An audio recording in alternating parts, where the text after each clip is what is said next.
Right, so this is a video that I haven't had the capability to make until quite recently, but it was something I've been thinking about for a while. Pretty much everyone who has watched Digital Circus up until this point realizes that the different characters each represent a different type of psychological disorder, and a main part of the story of this show is them understanding and coming to terms with not only their own problems, but the problems of everybody else. What most people probably won't be aware of unless you have a contact with me on Discord or follow my channel suspiciously closely, is that I am in the middle of earning my Bachelor's of Psychology. A bachelor's that includes classes on these very same disorders, meaning that I am finally able to take a more educated look at these characters to classify them and help you learn a little bit more about how they think and why they act the way they do. This is also really good practice for my exams. Before I do get to this though, it is very important to me that everybody understands fully what is going on here. I will be discussing in a reasonable amount of depth some serious mental conditions, and that may be upsetting to some people. If you yourself struggle with a condition like this, I would recommend you skip this video and watch any of my other less serious Digital Circus videos. Also, while I am studying to become a psychologist, as of yet I am not one. Nothing I say here should be taken as the word of a professional, and it certainly should not be used as advice for guiding your own life or making decisions about others. This is a thought exercise about people who don't really exist and were written to be sad, not an actual therapy session. Got it?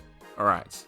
Let's get into it. First up, we have the member with the most obvious sign of mental illness from the start. Kinga exhibits frequent memory loss, wild outbursts, and erratic behavior indicative of schizophrenia. His inability to recall information along with his older age may also suggest that there is dementia present alongside it. The two diseases can often occur simultaneously, resulting in an erratic individual with little understanding or memories of themselves or others. If Kinga does have dementia, however, it appears to be on the milder stages, as his motor function remains intact and is able to move with both purpose and precision. Rather, the schizophrenia is the main force acting on his behavior. This mental disorder lacks a consistent cause, but does have similar symptoms across patients. It fundamentally messes with the brain's ability to think and behave clearly. This can result in many things, including hallucinations, seeing or hearing things that aren't actually happening. We see this early in the pilot with his insect collection comments. Schizophrenia also causes a person to become very disorganized, both in thought, speech, and the way they move. Their sentences are jagged and don't flow together properly, making proper conversation with them difficult, and they also tend to move in wild and unnatural ways, including childlike silliness from an older person, both of which Kinga does on the regular. The most interesting symptom with regards to the circus, however, is delusions, the tendency to believe things that aren't true.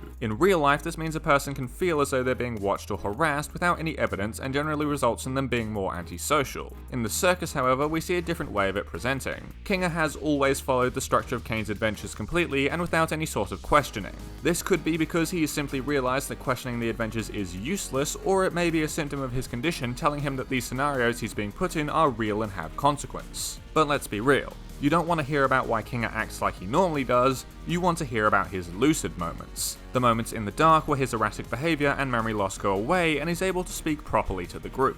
Surprisingly, this is a real thing that happens to both schizophrenics and dementia patients, with certain images or sounds like distinct songs bringing people back from even the worst stages of these diseases to complete lucidity. They're able to talk properly, joke, and even recall events previously lost to them. The dark side of these moments is that they are called terminal lucidity, because they only occur within the last couple of days of a person's life. Nobody really knows why it happens, and it's considered unethical by science to take the last moments of somebody's life away to use for study instead of giving it to that person's family, but it has been seen to occur in about 5% of patients, all of which die within 2 days of it happening. This is where Kinga is different, because he can't die. His digital body is physically incapable of giving out, so he's able to experience these moments of being lucid without the consequence of it. You may be thinking, would the replacement for death not be abstraction in this case? Well, from what we can see, abstraction is only caused by mental stress, and these moments are perhaps the least stressful of Kinga's life. Moving away from that into something that is just as depressing, we have Zuble. Being stuck in a body that they resent and are not able to feel comfortable in, Zuble is obviously presenting signs of body dysmorphia. It is most commonly known nowadays for its relation to transgenderism, but was also in the past thought to be a broader classification for things like anorexia, despite the two having some key differences. We can safely assume via their dialogue that Zuble is gender non-conforming,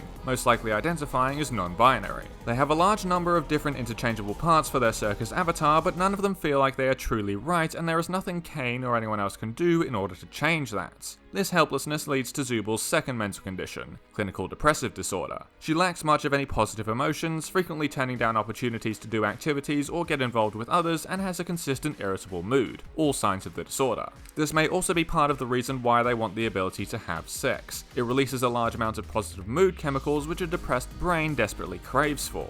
However, they have now found both a friend and a purpose in Gangle. Being able to effectively bond with someone else and have the ability to talk and spend time together is a key way to pull yourself out of the depressive spiral. Depression makes you not want to do anything, and not doing anything makes you depressed, so having the ability to spend time with and defend Gangle gives Zuble something to do. Gangle also appears to be suffering from a form of depression. At first glance, you might think that she obviously has bipolar disorder because of the two masks thing, but it never really presents that way. Bipolar disorder requires both periods of depression and mania. The depressive part we can tick off quite easily, as she gets very upset over others' perceptions of her, doesn't believe she can do anything right, and takes no joy from the things she does correctly. Mania, however, is quite the opposite. The person is overly energetic and enthusiastic about things, often without fear of consequence for their actions. This can cause them to become overly risky and again difficult to talk to. When Gangle has her happy mask on, she does appear to be in a better mood, but this appears as more normative behaviour than it does mania. If you have a good memory right now, you may be thinking back to this line. It's called a manic episode, and you're getting 3 more seasons! And say that this is evidence of her bipolar disorder. While it does try to spell it out for you, Gangle is lying to both Jax and herself here. The mask Zuble gives her is a way of her to cover up and hide her true emotions, which we see a lot of in episode 4. People suffering from mania typically don't realise they are doing so while in the episode, so I wouldn't take this as actual evidence of it. Speaking of covering things up for the sake of positivity, up next is Ragatha, and the start of our less obvious classifications. Ragatha, Jax and Pomni are the main characters of this show, and as such have much more depth to them, which makes ascertaining a proper diagnosis harder, in a cruel display of irony. You would think that having more to work with would make this easier, but Goose is good enough of a writer to understand characters with less screen time need to fit more comfortably into a stereotype to prevent them from feeling unfinished. The most likely diagnosis for Ragatha is childhood maltreatment-induced toxic positivity and repression. Her less than enthusiastic memories of her mum have led her to form a negative self-perception that she is never good enough and always needs to do better.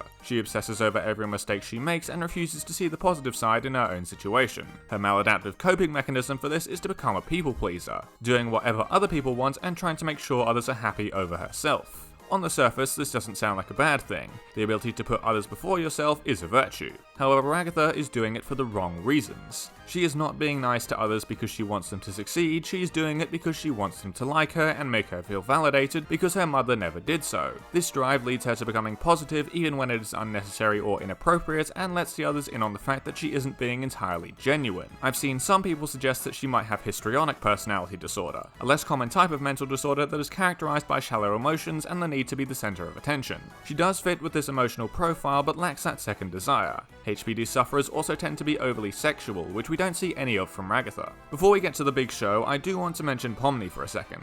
Now, I may be on my own here, but I don't really see Pomni as having a recognizable mental illness. General anxiety disorder is the most common label placed on her, but I just can't find enough evidence of it. Yes, she is very nervous when she first enters the circus, but that is just a sign of being a rational human who is just scared at the fact that she's in a completely new and strange environment. She doesn't deal well with scares and spooks easily, but that is not an indication of anxiety. Being scared of ghouls and death and having your soul consumed is normal for a lot of people. She can be really confident and outgoing, she doesn't stress out during communication with others, and she isn't really avoidant of anything. In fact, she goes out and willingly explores abandoned structures. She seems like just an introvert adapting to a new place. But enough of that boring shit. We're here to talk about people with messed up brains, and nowhere is that more apparent than Jax. Plenty of debate has been had over whether he is narcissistic, sociopathic, or just trying to cover up his emotional vulnerabilities. Most people will take the face value of him being an asshole and assume that that is all he is. In fact, during the end of episode 6, he says it himself. More skeptical viewers, such as myself, notice that he has expressed care for others in the past, but only in small amounts and only when he is talking to Pomni, the newest member of the circus. We can also see that he still has a strong connection to Ribbit, his only friend in the circus who abstracted before Pomni entered.